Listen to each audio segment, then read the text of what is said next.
সংস্কার ও বিচারের দায়িত্ব পালনে বাধার সম্মুখীন হচ্ছে সরকার, দাবি পরিবেশ উপদেষ্টার।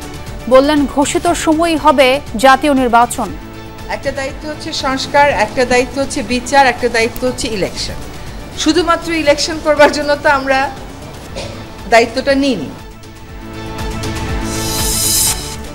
বিএনপিকে সরকারের প্রতিপক্ষ বানানো হচ্ছে। অভিযোগ নেতাদের। নির্বাচনী রোডম্যাপের দাবিতে এখনই রাজপথ উত্তপ্ত করতে চায় না তারা।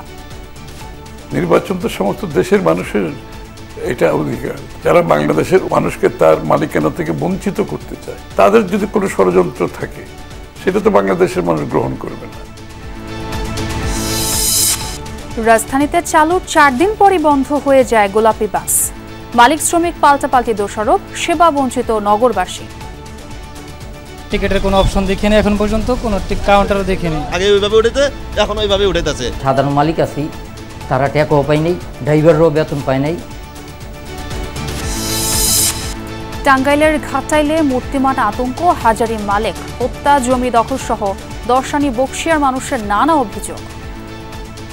মালিক হাজিরি হচ্ছিল এই অত্র অঞ্চলের একজন খুনি সন্ত্রাসী। গ্রামের মানুষ সবাই ভয় পায়। উনি আমাকে হুমকি দিচ্ছে, রাস্তা থেকে উঠে নিয়ে আমাকে মেরে ফেলবে এবং কি বিল্ডিং এর ভিতরে ঢুকে মারবে। সবজি বাজারের স্বস্তি, বেশিরভাগ নাগালের মধ্যেই। বৈরী আবহাওয়া আর মুনাফা নিয়ে দুশ্চিন্তা চাষিদের।